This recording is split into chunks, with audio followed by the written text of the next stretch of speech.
Oi, hoje nosso tema é pesquisa de mercado.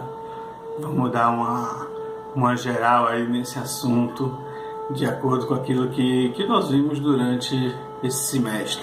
Primeiro tópico que tem levantado algumas discussões é a questão da classificação de que tipo de pesquisa a empresa precisa.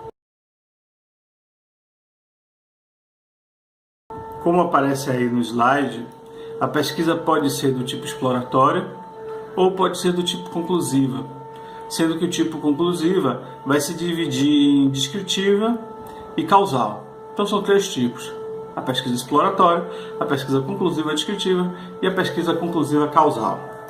Vamos começar falando da pesquisa exploratória. A pesquisa exploratória se aplica para aquelas situações onde o gestor, o gerente de marketing, o responsável pela organização, ele não tem uma ideia clara de que problema que está acontecendo. Ele identifica que existe um problema, podem ser reclamações, mas que ainda são difusas, que não são direcionadas, pode ser demonstrações de satisfação de clientes, mas ele ainda não tem claro qual é o problema que ele precisa atacar. Então, quanto menos informação ele tiver, mais direcionado ele está para precisar de uma pesquisa exploratória.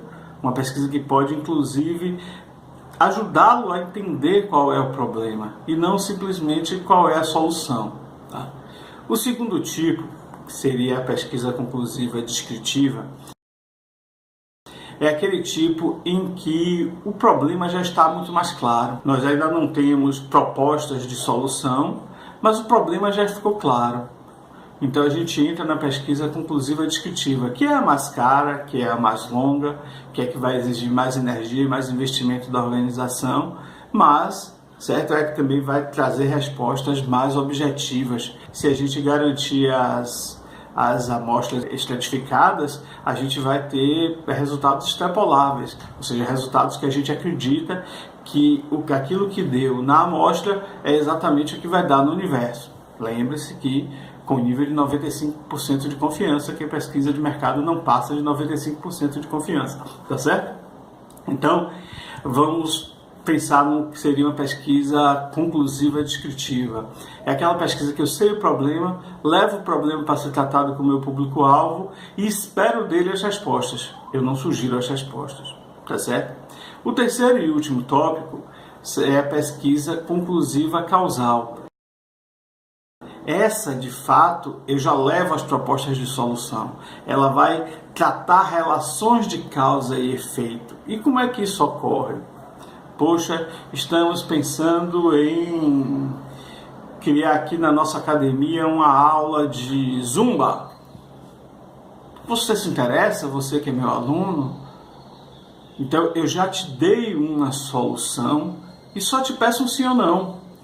Então, ela é uma pesquisa intermediária em termos de preço, em termos de duração, certo? Ela é mais curta, é mais barata do que a conclusiva descritiva, mas ela é mais longa e mais cara do que a pesquisa exploratória. Então, esses são os três tipos de pesquisa.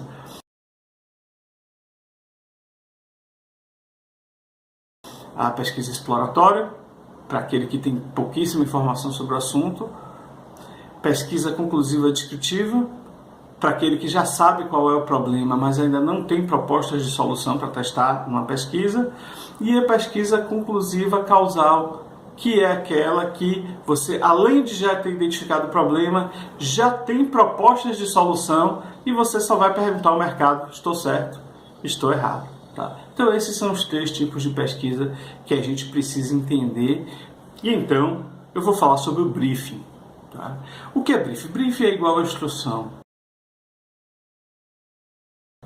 Briefing é um documento que vai ser preenchido a partir das informações que a empresa dá para a montagem da pesquisa. O briefing é usado em várias áreas, certo? Mas eu estou falando aqui especificamente sobre a pesquisa de mercado. Então eu, contato da organização, vou lá na organização que faz a pesquisa, vou lá na empresa e busco os dados. Por que essa empresa precisa de uma pesquisa? Que respostas é que ela busca? O que é que ela quer saber de fato? Qual é o problema que ela atravessa? certo? E muitas vezes as pessoas da empresa não conhecem de pesquisa de mercado. Então é preciso alguém que conheça para poder fazer esse meio de campo e tentar traduzir aquelas demandas em formato de que possa ser respondido de fato por uma pesquisa.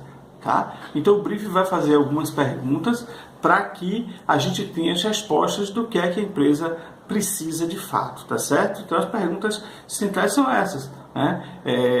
Qual é o problema que a empresa está passando, em quanto tempo a empresa precisa da resposta, que perguntas que ela faria para o seu cliente, né? É importante ouvir a percepção da empresa, nem sempre aquilo vai ser aplicado da maneira crua como é colocado, mas aquilo será tratado pelos especialistas em pesquisa e aquela informação pode ser utilizada, tá? Bom, e aí vamos para as etapas da pesquisa de mercado.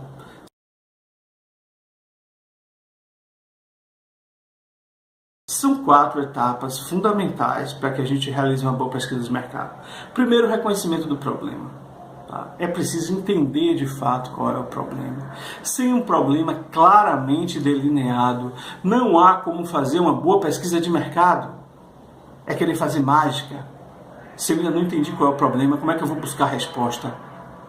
Para eu dar a resposta, eu preciso saber a pergunta, eu preciso entender qual é o problema, tá? Então, primeira fase. E se você não consegue avançar, é melhor parar do que jogar dinheiro fora. Pesquisa não é barata, certo? Então, não vamos jogar dinheiro fora, tá certo? Segunda etapa, o planejamento da pesquisa.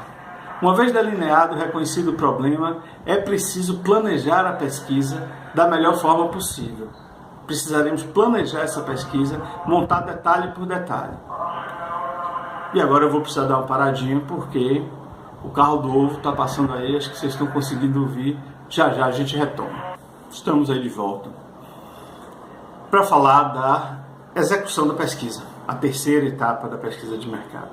A execução é a própria pesquisa, ou seja, a coleta de dados primários, de dados secundários, a tabulação desses dados, a análise desses resultados, certo? A construção dos relatórios, das apresentações, tudo isso estará incluído na execução da pesquisa. E por fim, a última etapa, a comunicação dos resultados, né?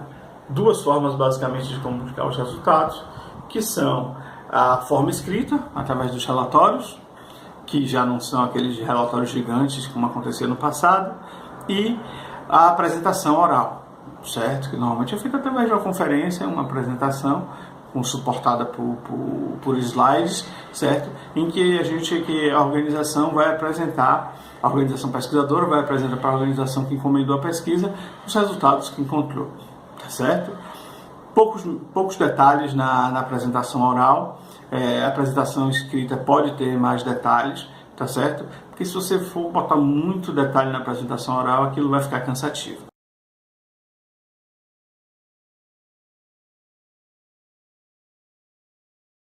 Em primeiro lugar, ela não pode ser longa. Se ela for longa, ela fica maçante. As pessoas se cansam. Todo mundo tem muitas tarefas hoje. A tecnologia que quer nos descansar mais, na verdade, exige cada vez mais de nós. Então, ela não pode ser longa, certo? O foco de atenção é muito rápido. Então, a gente precisa ser ágil, precisa fazer apresentações ágeis, interessantes e que dê respostas o tempo inteiro para garantir a atenção das pessoas. Deve usar suporte visual, claro, porque com suporte visual eu preciso falar menos, então falando menos eu consigo fazer mais rápido, e o suporte visual me ajuda a comunicar e a reter a atenção das pessoas. Lembre-se que as pessoas podem ser visuais, auditivas ou sinestésicas, tá? Então mesmo que eu não consiga trabalhar os sinestésicos, eu trabalhando os auditivos com a minha fala e os visuais com suporte visual, eu já estou dando um passo importante. Para isso, para usar esse suporte visual, eu devo incluir imagens e ícones, certo? Evitar os textos. Eu coloco aí no slide, textos estão proibidos. É óbvio que pequenos textos você pode até usar, mas quanto menos, melhor. Textos não são atrativos. Textos são bengalas para quem não sabe o que vai falar. A gente não precisa de textos de fato, tá certo? E use empatia. Se coloque no lugar de quem vai assistir e avalie se aquilo que você está fazendo realmente lhe parece interessante, efetivamente interessante. Já na apresentação escrita,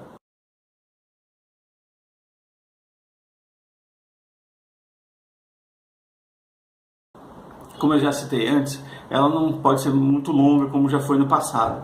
Porque senão ela nunca será lida, o cara vai botar aquilo ali na estante e daqui a pouco vai jogar fora e você está matando árvores aí para imprimir um monte de papel que jamais terá utilidade. Os textos devem ser bem escritos, muito cuidado com a redação, tá? Não dá para pensar em fazer pesquisa profissional e sem uma base óbvia, certo, de língua portuguesa. Os textos têm que estar sempre bem escritos. Use empatia novamente, pense em quem vai ler. Quem vai ler? Como que será que quer essa resposta? Não é como eu, especialista em pesquisa, que estou redigindo, quero dar essa resposta. Eu tenho que me colocar no lugar de quem vai ler. Qual é o raciocínio lógico? Qual o caminho que vai percorrer a mente de quem vai ler? É esse caminho que eu devo percorrer no meu relatório. Tá? E usar imagens e ícones sempre que for possível. No relatório isso vai ficar um pouco mais restrito, mas dá para usar, certo? E sempre que for possível, use imagens e ícones, que isso vai facilitando a interação com o seu leitor.